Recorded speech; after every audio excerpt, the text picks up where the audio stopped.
Mi nombre es Camilo Herrera. Tengo 57 años. Y hace 4 meses, mi hijo se paró en el pasillo, afuera del cuarto de invitados donde yo dormía, y me dijo que si no estaba dispuesto a encargarme de la parrilla en su cena del sábado por la noche, quizás debería buscar otro lugar donde pasar el fin de semana. Yo llevaba en esa casa desde marzo, 4 meses de reparar canaletas, de acarrear sacos de mantillo para el jardín, de mantener el refrigerador abastecido porque, total, yo salía de todos modos. 4 meses de decirme a mí mismo que así es como se comporta una familia cuando se apoya mutuamente después de una pérdida. El tipo de arreglo que tiene sentido, que te hace sentir que todavía tienes un lugar en alguna parte. La noche que me dijo eso, no levanté la voz. Regresé a mi cuarto, me senté en el borde de la cama y pensé durante mucho tiempo. Luego llamé a mi hija en Tampa, y después hice mi maleta. A las 6:15 de la mañana siguiente, llevé mis cosas a mi camioneta y me fui sin despertar a nadie. 3 semanas después, había 42 llamadas perdidas en mi teléfono. Pero me estoy adelantando. Para entenderlo, hay que volver a marzo, porque ahí es donde realmente comienza todo. Mi esposa Marta había fallecido el enero anterior. 14 meses viendo cómo la persona que amas desaparece poco a poco. Y luego, un martes por la mañana, todo terminó. Habíamos estado casados 29 años. Ella era el tipo de mujer que recordaba el cumpleaños de todo el mundo sin anotarlo, que guardaba una llave de repuesto para la vecina por si se quedaba afuera, que podía hacer que una ida al supermercado pareciera un evento social. La casa en Hialeah había sido tanto suya como mía, quizás más suya. Después de que se fue, me encontraba parado en la cocina a las 7 de la mañana, preparando 2 tazas de cafecito antes de recordar que solo necesitaba una. Vendí la casa en febrero. El agente de bienes raíces dijo que era un mercado de vendedores, y no se equivocaba. Se vendió en 11 días. Tomé el cheque, y me dije que ya resolvería la siguiente etapa cuando llegara el momento. Mi hijo, Javier, llamó antes de que terminara de empacar las cajas. Él vivía en Weston con su esposa, Isabela, en una casa de esas nuevas, de 4 habitaciones, que habían comprado 2 años antes. Me dijo, papá, no tienes por qué alquilar un lugar tú solo. Tenemos espacio de sobra, ven a quedarte con nosotros. Y yo le creí. A eso es a lo que siempre vuelvo. Le creí por completo, porque, ¿por qué no iba a hacerlo? Lo dijo de la manera en que se dicen las cosas que se sienten de verdad. El viaje desde mi viejo barrio hasta el de ellos es como entrar en otro mundo, aunque todo sea Miami. Dejé atrás el bullicio de Hialeah, y me adentré en las calles perfectamente cuidadas de Weston, donde el césped parece una alfombra y el silencio es casi antinatural. Llegué un viernes por la tarde a principios de marzo. Javier salió a recibirme en la entrada.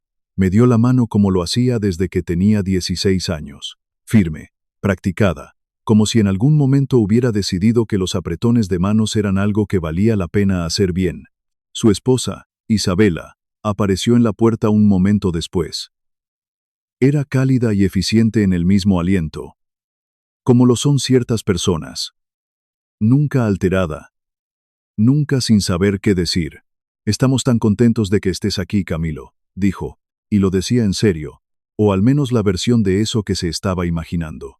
Me mostró el cuarto de invitados, el más pequeño de los 4 dormitorios, escondido en el pasillo que conectaba con el garaje. Mi hijo dijo, de hecho, queda perfecto. Tienes acceso directo al garaje desde este lado. Puedes instalar tus herramientas ahí afuera. Sonreí y asentí. Había pasado 22 años enseñando a adolescentes cómo usar una sierra de mesa, una fresadora y un cepillo de mano en la escuela técnica. El comentario parecía considerado. Me tomó unas 6 semanas entender que era una descripción del trabajo. Lo primero que arreglé fue el desagüe de la esquina trasera de la casa. Noté que se estaba despegando del borde del techo cuando caminaba por el patio ese primer fin de semana. Un trabajo de 20 minutos. Tenía los tornillos en mi caja de herramientas. No pensé que estuviera estableciendo un precedente. Simplemente vi algo que necesitaba hacerse y lo hice. Mi hijo llegó del trabajo esa tarde y se dio cuenta. Papá, no tenías que hacer eso. Me dio una palmada en el hombro. Pero, chico, llevábamos meses queriendo arreglarlo. El sábado siguiente, había una nota adhesiva en el banco de trabajo del garaje. Una lista, escrita con la letra de mi nuera. La canaleta sobre el porche trasero. La luz de la entrada lateral bombilla quemada. El conducto de la secadora necesitaba limpieza, y algo sobre el cerrojo de la puerta del jardín que estaba suelto. Nadie mencionó la nota. Nadie dijo, «Oye, ¿te importaría echar un vistazo?» La nota simplemente estaba allí. De la misma manera que una lista de tareas está allí cuando te pertenece. Hice todo lo de la lista. Todavía no estoy seguro de por qué. Fuerza de la costumbre. Quizás porque durante 29 años yo había sido el que se encargaba de las cosas. Marta se habría reído de mí. Solía decir, «Camilo, ¿arreglarás los problemas de los demás antes de preguntar por los tuyos?» Pero la lista estaba allí, y yo sabía cómo hacer todo lo que decía. Así que lo hice. Ese fue mi primer error, no hacerlo, sino no decir nada al respecto. Para abril, el acuerdo se había expandido. No a través de una conversación, sino por acumulación. Mi hijo mencionaba de pasada que la camioneta necesitaba un cambio de aceite y que no había tenido tiempo. Mi nuera dejaba una nota sobre las compras del supermercado que estaba demasiado ocupada para hacer. Yo hacía las compras. No era una carga. Exactamente. No tenía nada más programado. Ese era el problema. Cuando no tienes nada más programado, se convierte en todo tu horario, sin que nadie lo anuncie. Encontré un grupo de hombres, cubanos de la vieja guardia como yo, que se reunían los sábados por la mañana en un muelle de Key Biscayne, a las 6, para pescar unas horas, y sobre todo, para estar allí parados, hablando de nada importante, sintiendo la brisa. Había pescado desde niño. Era lo que me dije a mí mismo que volvería a hacer después de jubilarme. Fui el primer sábado y fue bueno. El tipo de bueno que te recuerda lo que realmente te gusta de estar vivo. El aire fresco, el agua lenta, nadie necesitando nada de ti. El segundo sábado, me estaba poniendo la chaqueta a las 5:40 de la mañana cuando mi nuera entró en la cocina. Pareció sorprendida de verme. Luego dijo, «Oh, ¿vas a alguna parte?» «Al grupo de pesca», dije, «allá en el Cayo». Miró por la ventana y luego a mí. Las canaletas del frente están llenas de hojas. El pronóstico dice lluvia toda la semana a partir del martes. Ya se estaba girando hacia la cafetera cuando terminó la frase. La información había sido entregada al departamento correspondiente. Dejé mi chaqueta. No volví a ese club de pesca durante 8 semanas. En mayo, los padres de Isabela vinieron de visita. 6 días, desde Sarasota. Eran personas agradables, cálidas, educadas, y les dieron el dormitorio de invitados principal, en el otro extremo de la casa. A mí, durante esa semana, me trasladaron al sofá cama del salón que da al patio, el que ellos llamaban la salita. «Solo mientras están aquí, papá, son solo unas pocas noches», dijo mi hijo con la confianza de alguien que no ha intentado dormir en un sofá cama en 15 años. Me despertaba cada mañana a las 5, porque la espalda baja no me dejaba dormir más. El padre de ella me vio una tarde acarreando sacos de mantillo desde la camioneta hasta el patio trasero y dijo, «Eres un verdadero activo por aquí, ¿verdad, Camilo?» Lo dijo como un cumplido. Le di las gracias y seguí caminando. Al día siguiente, conduciendo solo de vuelta de la ferretería, con el viejo atlas de carreteras de Marta todavía en el bolsillo de la puerta, me quedé con esa palabra todo el camino. Activo. No padre, no invitado. Activo. Un recurso. Cuando sus padres se fueron, le pedí a mi hijo si podíamos hablar. Esperé una noche en que Isabela tenía un evento de trabajo. Había empezado a notar esas ventanas, las horas en que solo estábamos nosotros dos. Nos sentamos en la mesa de la cocina. «Javier», le dije, «quiero hablar sobre cómo han ido realmente estos últimos meses». Me miró de la manera en que te mira la gente cuando ha estado medio esperando una conversación y se ha preparado para no tenerla del todo. «Papá, sé que ha sido un ajuste. No es exactamente eso lo que quiero decir». Se reclinó. «¿Es por lo del sofá? Porque de verdad que no teníamos otra opción». «No es por el sofá», se quedó callado. «No estoy aquí para hacer una lista», dije. «Solo quiero saber si estamos en la misma página sobre lo que estoy haciendo aquí y lo que no estoy haciendo aquí». Se frotó la nuca.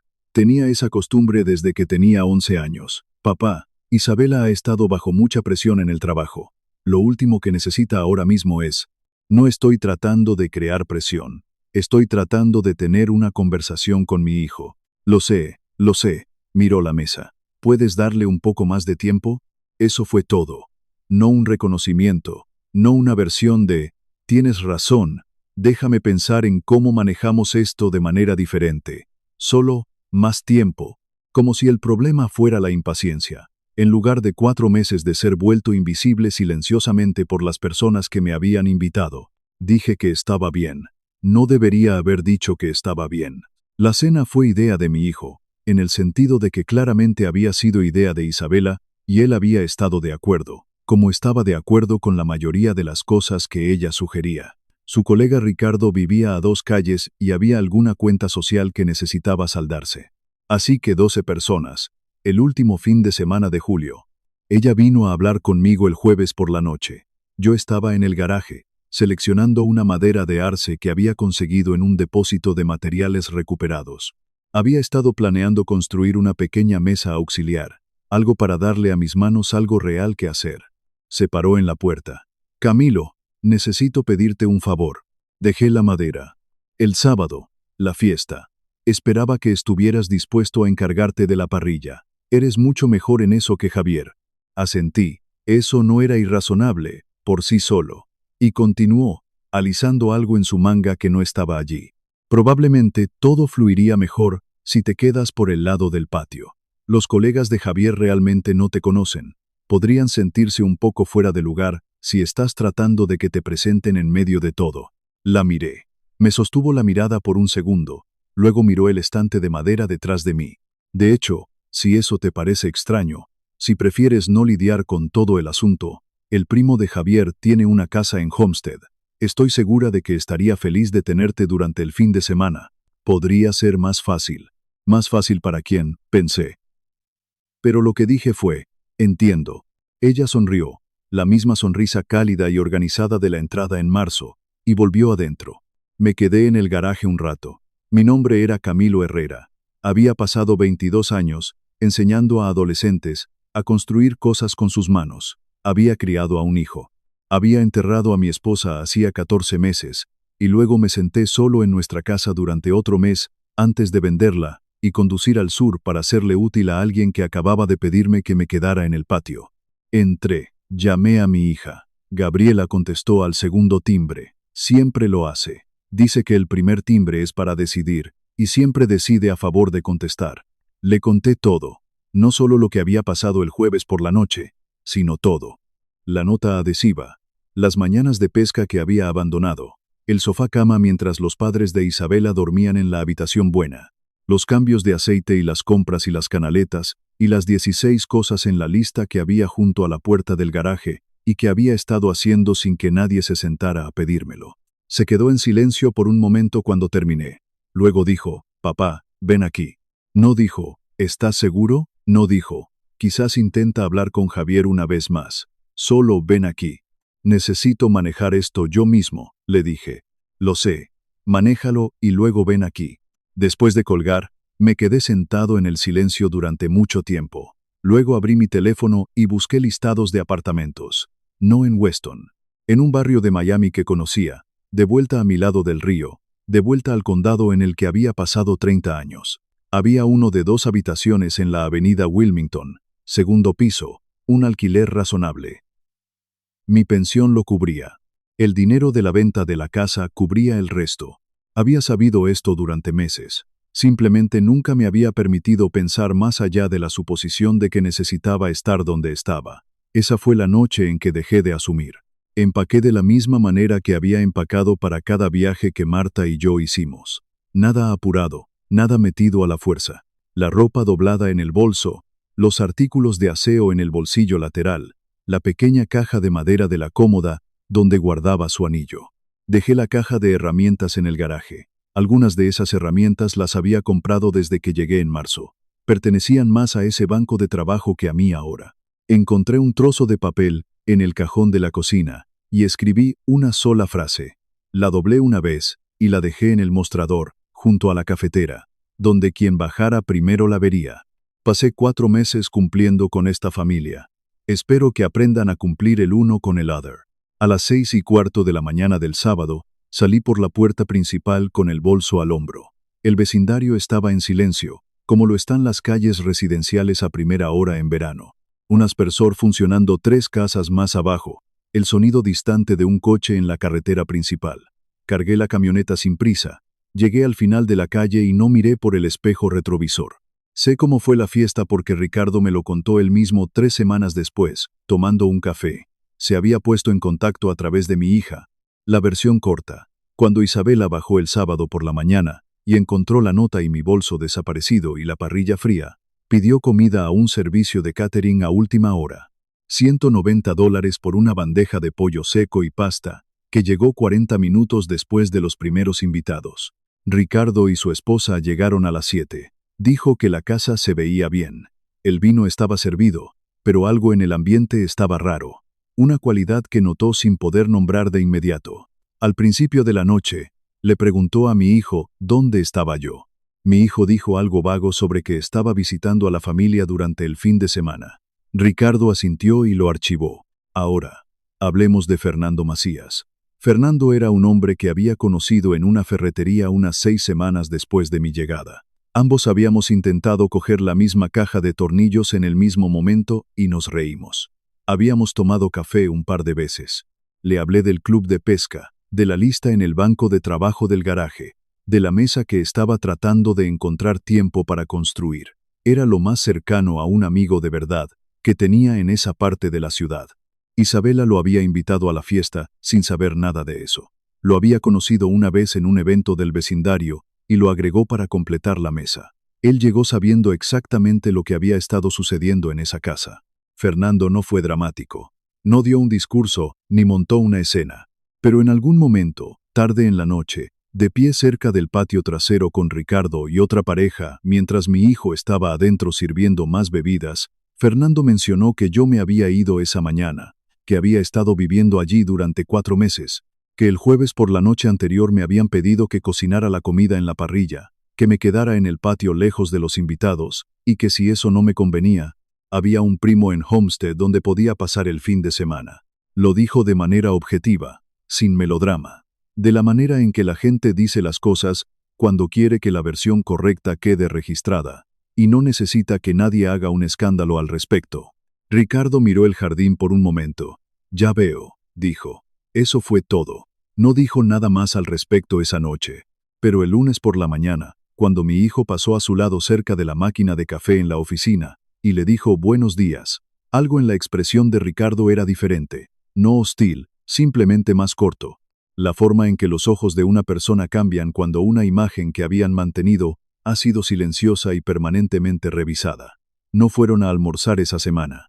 Habían ido a almorzar casi todos los lunes durante casi un año.